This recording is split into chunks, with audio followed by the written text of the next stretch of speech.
through fil awalim, through different universes, through different, even you can say, um, you know, different phases of existence. And that's what we've been concentrating on. So to sum up what he mentioned and what I've been mentioning before, is that he says that there's three things that comprise a human being, haqiqatul insan. However, one of them, of course, is only in this world, but it will be there in the next world, but different. That is, first, a jismul kathif, that is the physical body that we live in, has density, so forth and so on. Then the other is a jismul latif, that is the more subtle, meaning not perceivable by the naked eye, but yet it is still a jism. It is something, a jism literally in Arabic also means something that's comprised of parts. So if you look at it from that perspective also, the nafs can be considered uh, metaphysical, but just like the physical jism, excuse me, is comprised of parts, that also is comprised of parts, meaning the nafs in totality, the human soul would comprise of different aspects, just like the body is comprised of different aspects. As an example, as Imam al-Ghazali kind of iterate or elucidated in his Ihya Ulumuddin, that the nafs would be comprised of things like this: the ruh, that aspect of our spiritual being; the qalb, the heart; the aql, the intellect; and so forth and so on. And Allah knows best. But in essence, still, he's saying here that it is a body, but very subtle, imperceptible, like other bodies, like the malaika and the jinn will also be considered ajsam, physical bodies, but imperceptible.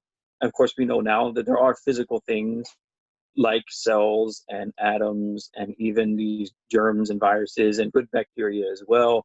All of that, these are bodies, but they're not perceptible to the naked eye. And if they become even more latif and more subtle as we go on, meaning that the malaika normally will never become perceptible to the naked eye here in this dunya. However, that did happen, and it does happen from time to time. But it's important to understand that when you see the malaika in this world, if that happens to someone, it is never in their true form. فَتَمَّثَلَ لَهَا بَشَرًا سَوِيًّا. So when the Quran explains that when Jibreel alayhi salam appeared in front of Maryam radiallahu ta'ala anha, he took the form, the method, of a very handsome and almost perfectly proportioned man. So they take forms and you see that form, but that is not their real form. So their actual real form still becomes imperceptible to us, and not able to see that in this dunya illa ma sha Allah. The Prophet ﷺ, at one incident, as we know, he was able to see Jibreel alayhi salam in his real form, but that was too much for him and he passed out. He was not able, because this dunya is very limited. Um, you're only able to see so far, and you can only perceive so much, even with the tools that we have available now on the modern age, or now the postmodern age. You're still only able to see so far and still only able to see so much. So the dunya is not a place, it is not the maqam, if you will, for us to have those kind of revelations, to be able to see things that are not part of it and beyond it, to the extent that they can truly be seen. That's why also the sight of Allah, the ru'ya of Allah subhanahu wa ta'ala, although there's some arguments about whether that can happen in the dream state or not, but of course all ulama will agree that in this dunya that's not going to happen. Okay, but it will happen in the akhirah, because that is the place where it is possible. It is the place, as everything we know, that rules even that we can perceive, of even rules of physics, change according to the maldi, according to the place where these things are happening, or in the place that you go. So what would occur here on Earth is not going to happen when you're in space, as an example. So all that should be very, it should be something that our minds can accept and understand and verify to be very logical. But of course, these are things that we don't necessarily experience. And the only reason we don't experience them is because we are in the dunya, not because they're not there. But however, going on with the subject, what does that mean is that they still call them ajsam, meaning the malaika, the jinn, certain things we don't perceive with the naked eye. They are there, they have realities, but they do have ajsam. They have some form of a body, although that body may be so subtle in its origin and in its matter that it cannot be perceived. And there's plenty of things that are from the material world that are so subtle that they cannot be perceived. So that should be accepted. Going on, they say also, he said, and the third aspect, so the physical body, a jism kathif, the subtle but physical, yet physical but subtle, a jism latif, which we sometimes refer to the nafs, and then the ruh, which some say jawharun mujarrad, just to recap, a completely metaphysical reality. And those three things, roughly in general, will compromise the human being. Now, death in this world occurs when the ruh, they say, is the rabita. It is that thing, that human soul, if we translate that as a soul as well, the ruh is that thing which connects this subtle body, the nafs, right?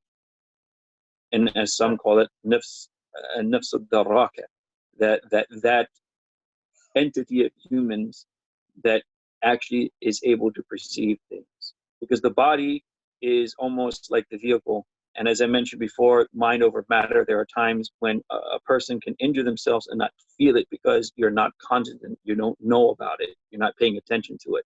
So it's actually the body, is only even the nervous system and everything else that's going on. Is the mind has to be able to first be aware of it in order for us to feel it. So it shows us that the idrak and the comprehension of these things is actually not from the body, but it is from something else. And what we call even then the mind, we say the intellect again, is not a physical thing, it cannot be quantified.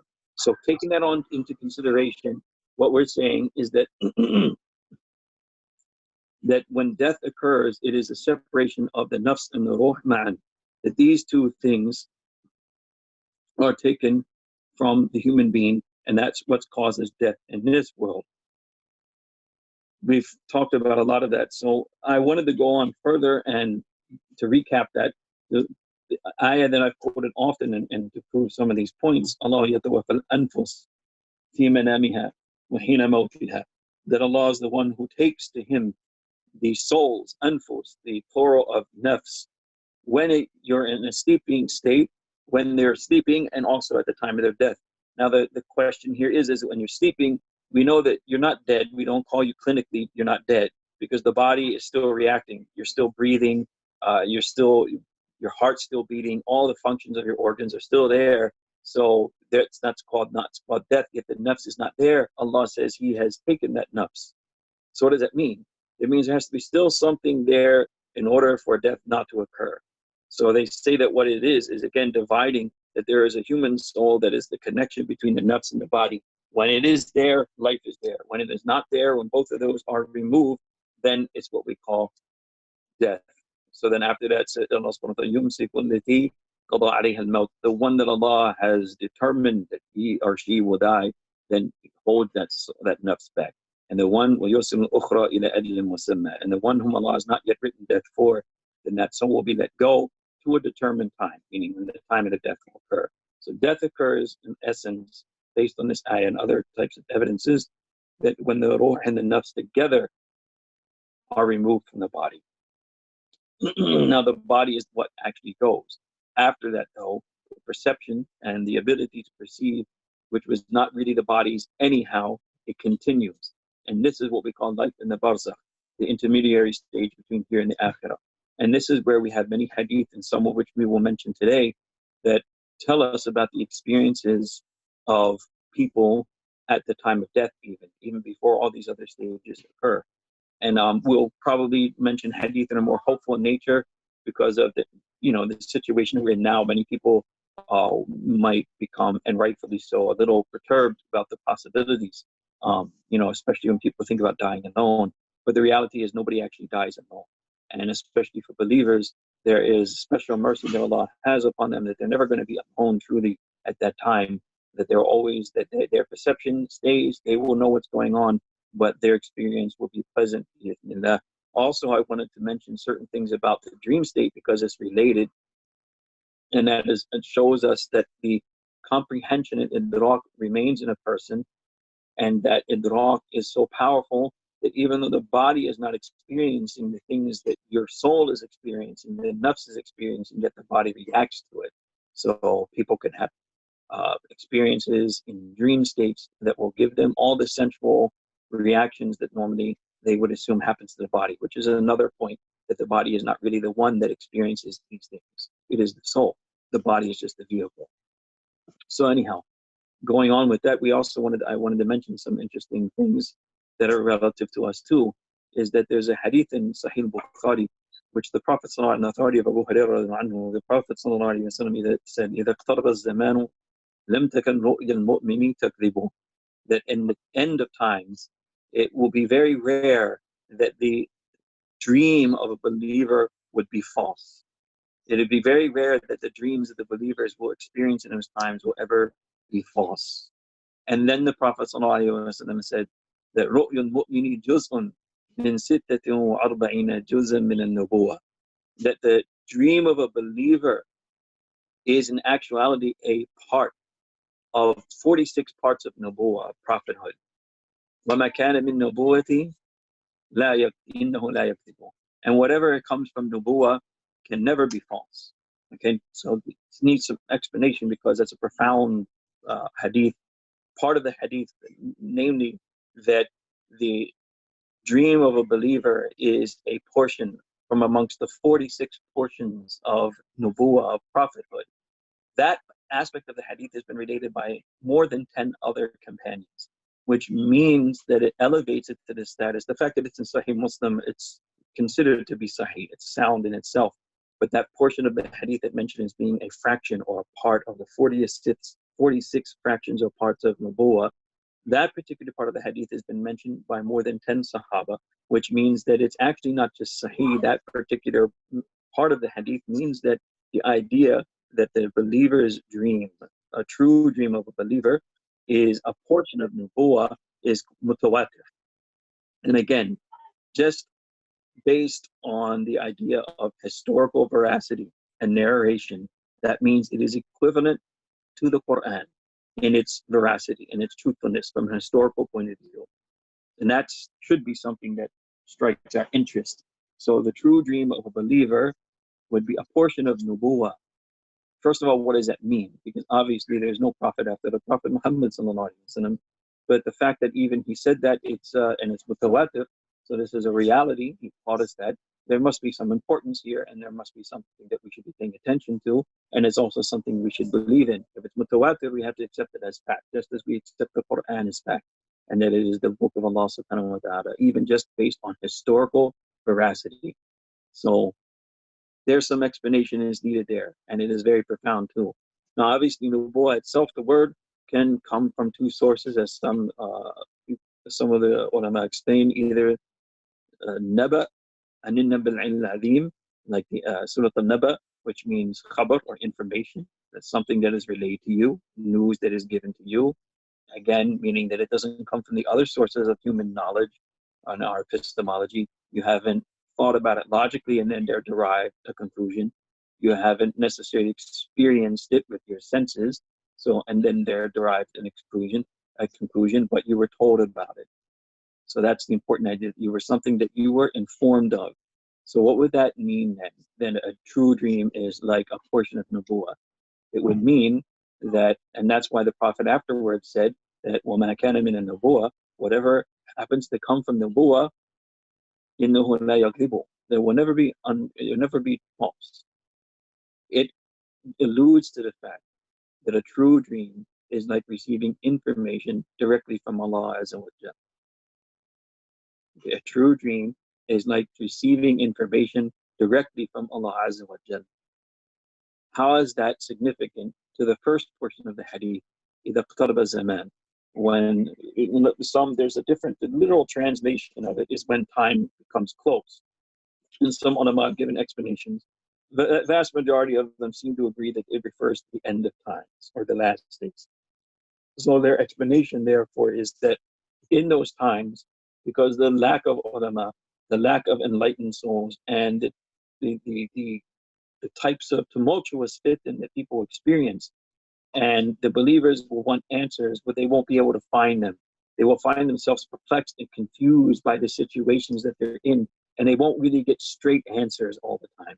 So as a mercy from Allah, Allah subhanahu wa ta'ala will give them these true dreams so that they will find answers through them, as if a communique, if you will, from Allah Azza wa Jal, to kind of give them the answers that they need, or the tasalli and the comfort that they need as a mercy from Allah. Just like as they say, the Ahl Fatra, the people in between, the people who were in between prophets, who may not have had guidance, especially in between Isa alayhi salam and to Muhammad sallallahu alayhi wasallam, because by that time the Ahl Kitab, the people of the book, had already changed their religions and their scriptures to the point that there was really no truth left to be had there. That people were guided by Allah, like Salman al-Farisi as an example, if you read his biography, that Allah guided them out of His mercy to find the truth and seek the truth, even in such an environment where the truth really was very, very far and few between.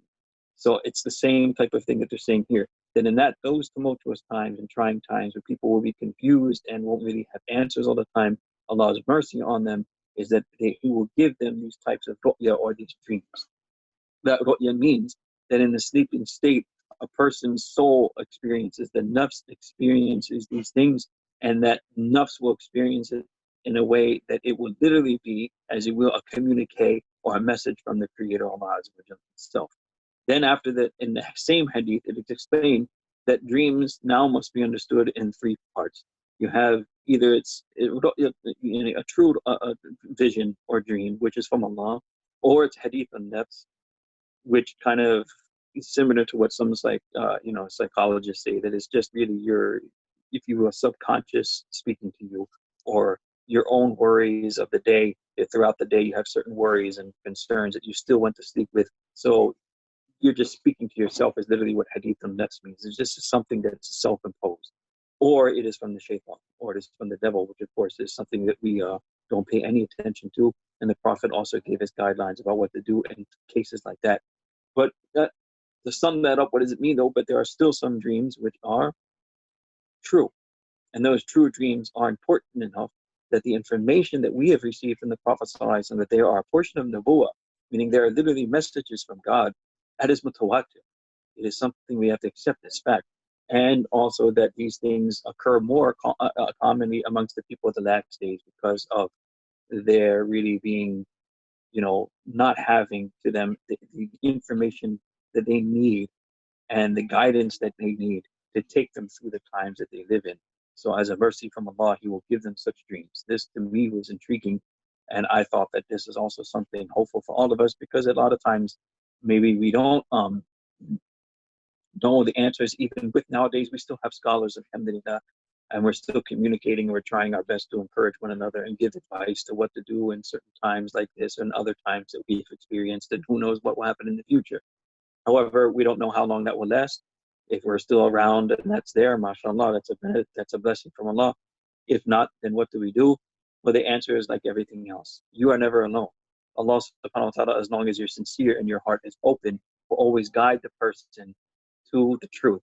This is the really essence of everything. People often get confused about things, but there should be no confusion. If you want guidance, Allah will give it to you.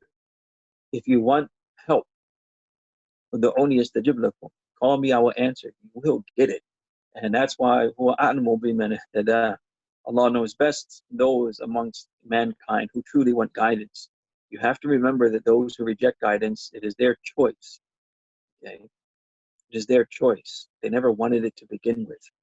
But you and I, we should always have that hope that if we take a step back and we ask Allah for guidance, and we ask Allah for truth, and we are sincere in it, then we will never be bereft of it.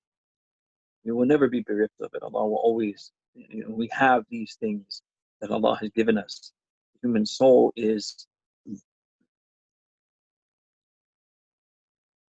the 46 parts of Nubuwah, that is a very, I would have to probably prepare for that, because that's 46 subjects, first of all. And I haven't seen much explanation as to what exactly that is. Another aspect of it being related to the 46 parts of Nubuwah is related separately to our epistemology. That's why I mention that often, that we say that mankind learns through three channels, either through their sense perception, the ahwas, either through the aql and the intellect, or through khabar, meaning getting information from a second party. Now, if you look at it from that also, the idea is that it is a part of Nubuwah, is that where sense perception doesn't necessarily give you concrete, absolute answers, and the intellect also cannot give you concrete, answers. Thereafter, the only resort is that a person is told. And in Nubuwa, that information coming from a second party means that the information is coming from Allah direct, as opposed from another human being. For us, it came through human beings. Hence the concept of isnad and having, that every narration that we have should be verified by looking at who said it. That is very important to us in Islamic epistemology and in our ulum and in our sciences, that information for us, it comes from other human beings. In other words, we're not speaking to Jibreel alayhi salam, and God is not directly communicating with us. So we need to get our information from people, so their veracity has to be verified. Okay, but there is an aspect as this hadith, This is safe. I'm not being heard. This hadith is actually implying that even a regular believer can communicate with God too through a true dream. So that would imply also that human beings can at times also get, if you will, messages from God or epiphanies. But in order to talk about that, you have to make it very clear that as a rule, generally all the ulama agree that ilham, what is called divine inspiration, that does come to non-prophets, is not considered a valid source of information. And what they mean by that is it doesn't have to be accepted by others. It doesn't have to be accepted by others. If you know something through empirical knowledge, that something has been tested long enough, and this is through our senses, that it becomes to us a fact, then you can verify it and you can tell others about it, and they will experience the same thing and they have to accept it. Same thing goes through the intellect, that there's certain general principles you verify through practice, and then you show other people 2 + 2 = 4, everyone accepts it. And there are certain akhbar and information that we receive from other people that we verify that information and we accept it as fact, so forth and so on. And there's methodologies in each category. What about ilham? What about this hadith where the Prophet ﷺ said that dream is actually that? It is a portion of nubuwwah, meaning communicate between Allah and His servant. Well, then, how do we verify it? How do we know? And when and where does it become other people have to accept it as fact too? Well, we say, generally speaking, Ahl Sunnah wal Jama'ah. What do I say about people seeing the Prophet? It's absolutely true. That's also a hadith that's mutawatir. Man ra'ani fil manami faqad ra'ani. Whoever has seen me in a dream has indeed seen me. I mean, it's the emphasis too is not just that it's not because in the shaitan cannot take the form of Muhammad sallallahu alaihi wasallam. And this hadith again is mutawatir. It's not just sahih. It is established on tawatur. It's a fact. So people can now, whether the person has actually seen him or not, that can be disputed. But if a person does see the Prophet sallallahu alaihi wasallam in a dream, it is him, and that does happen, and that is a fact based on this hadith alone. So again, we're not just basing this on our imagination; we're basing this on sound reports that are historically established. This is what we have to understand by the science of hadith. When we say something sahih, hasan, da'if, it's acceptable, it's strong, it's acceptable, or it's weak, or it's mutawatir. That's so many narrations that prove that it is, the point being, an historical fact. They're looking at it from that point of view, that is this something that the Prophet ﷺ actually said historically, factually. So this is one of the things he did say, that if you see the Prophet, you have seen him. The idea is, though, based on all this, that can happen. God can speak to a person through a dream. God's messenger ﷺ can be seen in a dream. But the thing is that why don't we then make that a fact for other people, is that because we're not always able to understand, first of all, that whether the person has experienced it, we don't know. And whether also, what they've experienced, sometimes what happens is that they don't themselves always understand what it is that they've seen, or that what they've seen is very particular. To give an example, now we're going through this coronavirus thing. So someone has a dream that say it's from Allah. It's ru'yatul salihah, or ru'ya sadiqah. It's a true dream from Allah. But it's very, very, very general. What do we mean?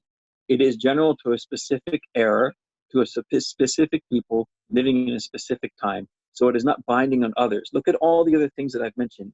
Scientific facts, if you want, if you will, right, for lack of a better word, things that we perceive through our senses, they at times become a general rule for everybody, even generations afterwards, the laws of physics as an example. But even then, sometimes that's the funny thing about scientific facts, because they change.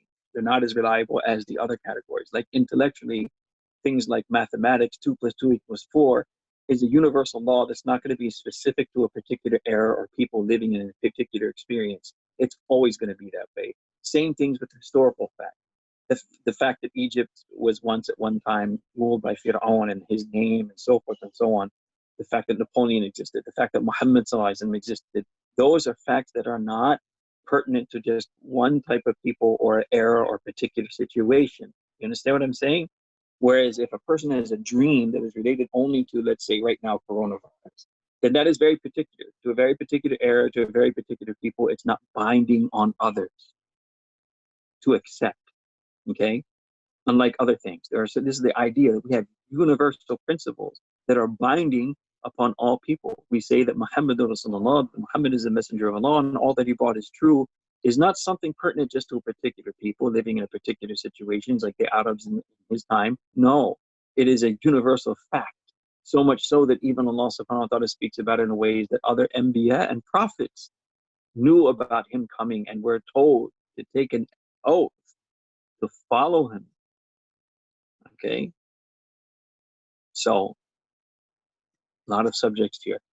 But the idea is other questions are asked about how do you know if it's a prophet? Well, obviously that's why we should learn more about the prophet's description. People sometimes, I don't know, for whatever reason, if you love something or someone, then the more that you love it, the more you want to know about it. But, you should know the prophet's description in detail. But also you will have, because the Prophet ﷺ said that Shaitan cannot take the form of him, ﷺ, so you'll know, either by, if you don't know his description, you will know just by, let's say, the radar you have, which is your soul, that is the Prophet ﷺ, because it will not lie to you. Lies, as we said before, as the hadith that the Prophet said, ﷺ, in the sidqa tu'manina, the truth always puts into you a sense of itminan, comfort, and it is something, again, like when you hear a fact, even it comforts you. You say, I can accept that. It gives you itminan.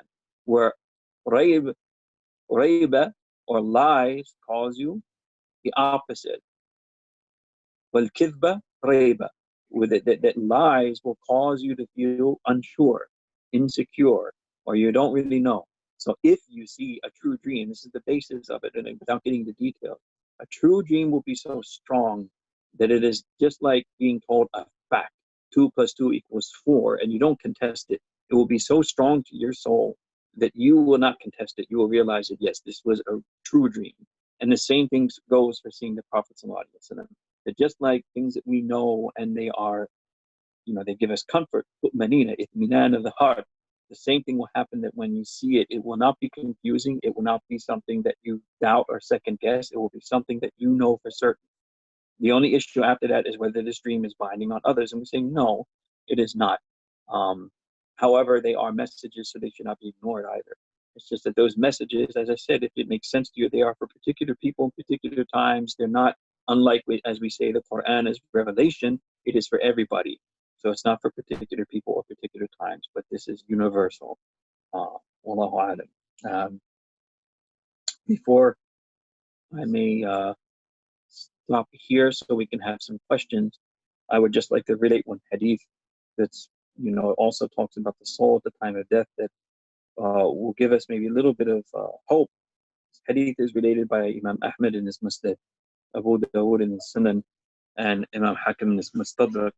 And when the Prophet ﷺ described that, he said, إن العبد المؤمن إذا كان في انقطاع من الدنيا وإقبال من الآخرة نزل إليه ملائكة من السماء.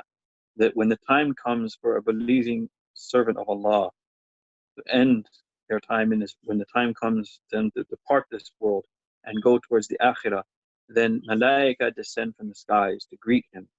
They will have bright faces as bright as the sun, and they will have akfan, the kafan, shrouds, but not worldly shrouds, because this shroud is meant to cover the soul. So these will be أكفان من كفن الجنة. They will be shrouds from the shrouds of Jannah. And they will be inside of them, they will have a perfume and a smell that will delight the soul until they sit close to him. حتى يجلسوا منه مد البصر. They sit close enough to him that they can be seen by the person who's passing. ولكن لا تبصرون. But the Quran says, of course, those of you around you, as the Prophet describes in this hadith too, are not able to perceive all of that. If you could, see, this is part of the test. If that part of existence was opened up to you at that point in time, then everyone would have no problem with dying, and life would not be a test. Right? And the reality of life is a test. If you had that vision, you wouldn't even worry about it. So if that's what death is, who cares? Right? Then there's no test. But then for the person experiencing it, though, it becomes, again, you might not be comfortable, obviously, because you're leaving all that you know. And anytime you have to go to something new where you have no experience and you don't know what to do, as we're seeing now, like what's going to happen, right? Everyone becomes perturbed and scared. So what does Allah do as a mercy? Is He sends these angels with such beautiful things. If you can, akfan Jannah, shrouds from Jannah, smells from Jannah, and then they sit so where the person can see them, meaning you're not alone. You understand? You'll be able to see them. You're not alone. And then He would basically, medical maut will come with them, and He will sit by the side of that person and say, أيتها النفس الطيبة اخرجي إلى مغفرة من الله ورضوان. So you can only imagine how beautiful that would be, that the angel of death will come and call you, "O pure and beautiful soul." So again, when you have to go to something like the new day of school, right? People are anxious, don't know what's going to happen, and then when you get there, if everyone's happy, the teachers are welcoming, the principal, whoever, they're putting on almost like a party for you. It makes you feel better about the situation. I'm going to be okay. I'm in good hands. So here, the angel of death is calling you a nafsul tayyiba, oh, pure and beautiful soul, to make you feel better, that you don't have to be scared about this moment. We're here for you, if you will, by the permission of Allah, of course, that come out from this world, but there's something better. Maghfiratin min Allah, to Allah's forgiveness, what is one, and His acceptance and His pleasure. In other words, don't worry, you're not leaving something behind, you're actually coming to something greater. And from that point, فَتَخْرُ تَسِيرُ كَمَا تَسِيرُ الْقَطْرُ مِنْ فِي السِّقَاءِ.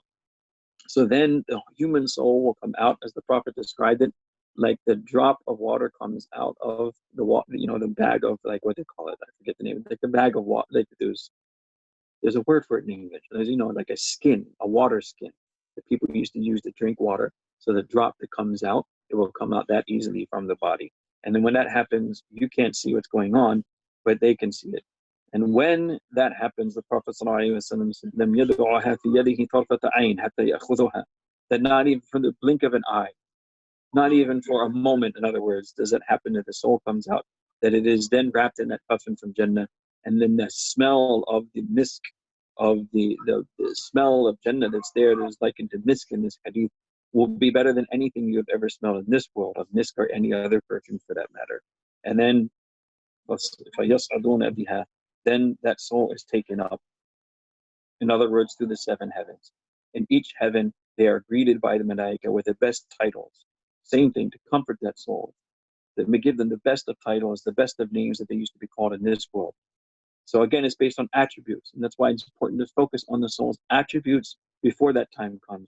So if you're known to be sakhi, generous, you will be called that in each door of heaven that you traverse through. If you're known to be anything positive, that's what you will be called through each door, or each door of every heaven that you go through, until the time comes when you get to the arsh of Allah subhanahu wa ta'ala in the seventh heaven, and Allah subhanahu wa ta'ala says, "Uktubu kitabi abdi fi illiyin," that record this slave of mine as amongst those who are in the illiyin, which is mentioned in the Quran. وَمَا أَدْرَاكَ مَا إِلِّيُّونَ كِتَابٌ مَرْقُومٌ يَشْهَدُهُ الْمُقَرَّبُونَ. This is the register, if you will, of those souls whom Allah has accepted, and they will be written there, and then their dwelling will be, as after that, in many different stages. It will be brought back to earth. It will then dwell in the seventh heaven, or anywhere that Allah so wills. That is another discussion in itself. But I figured I'd just share that hadith before we close now, just to give us an idea of all of these things that we're talking about, is to make us somewhat more comfortable. We don't end with this world. This world is a simple trial and test that we pass through. Prepare your souls to such extent that these will be the things that it experiences at death and afterwards, to such an extent that the pleasure that a person will actually feel will be much greater than the pain they had to feel in this world. And after that, they would feel like almost as if nothing had happened. You know, we ask Allah subhanahu wa ta'ala to make all these things easy for us. If you want, because we open up the discussion of this hadith about dreams and, it being a portion of Nubuwah and what are true dreams, maybe we can discuss that further. It's up to you guys, when we meet next time.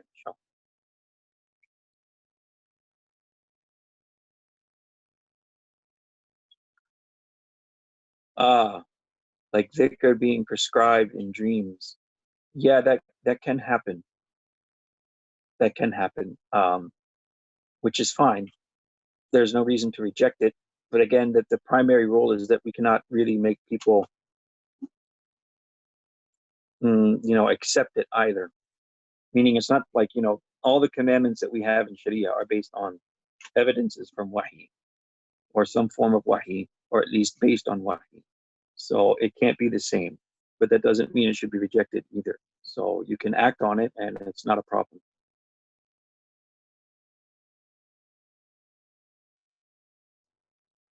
It can be. The nafs in the time of dream state, it can be an indicator of where we are.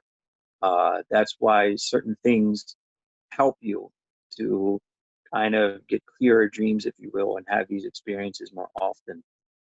And part of that is, like I said, there's many things, and that's why maybe, I guess, we can talk about that maybe further next time we meet.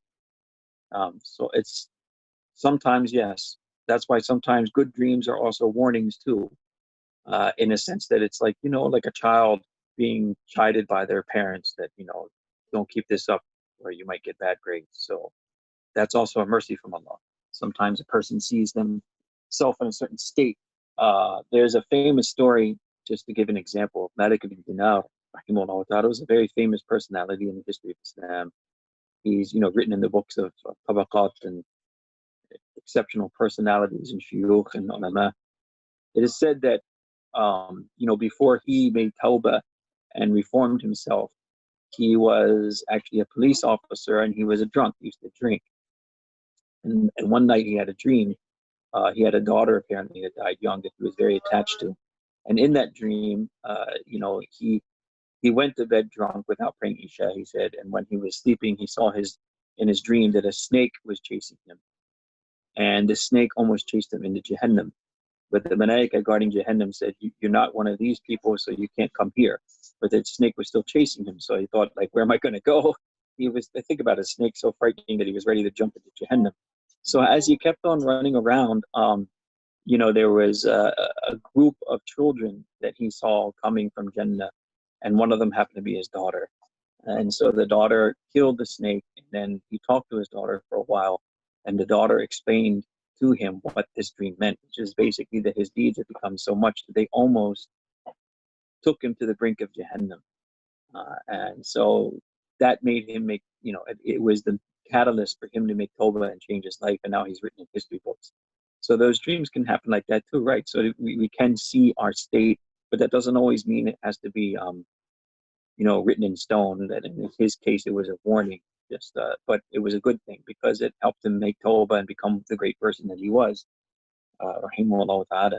So, but yeah, we can kind of gauge it to a certain extent, but you don't want to be too hard on yourself. There are many great personalities that don't have these kind of special dreams, and there are reasons for that as well. But also remember that the hadith said, in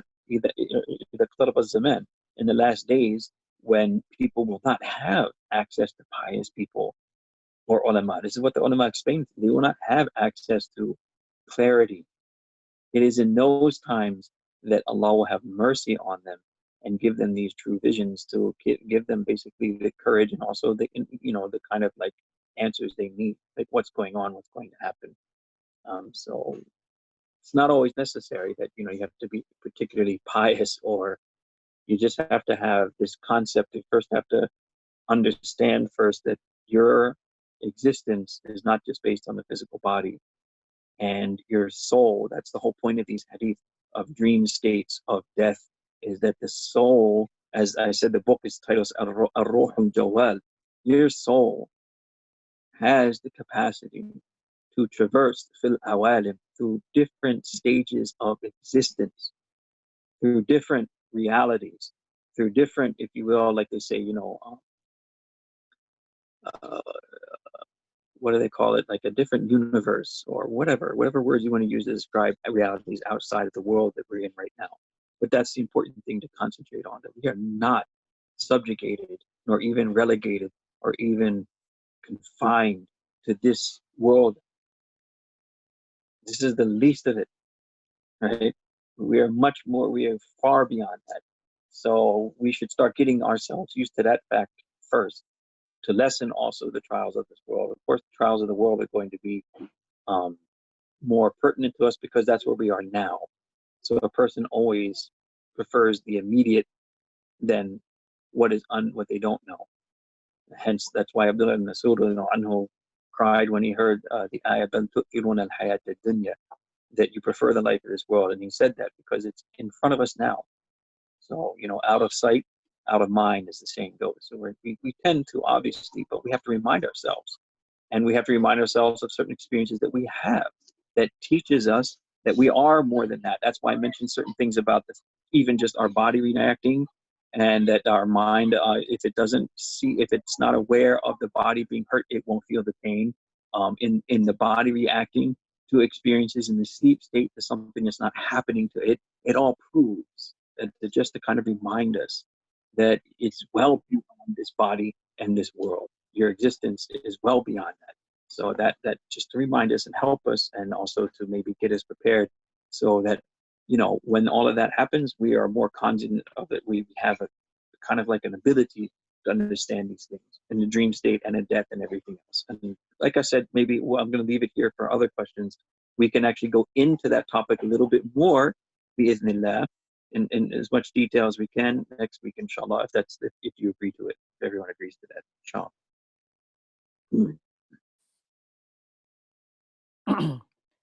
Okay, Brother Dickinson, thank you so much for all the insightful. I don't see any other question in the chat window yet. So I'm going to unmute everyone so that, everyone has the opportunity to ask question if he or she wants. So I'm going to unmute. So if you are not going to ask anything, please mute yourself. Okay, everyone is unmuted. So if anyone has any question, please go ahead and ask.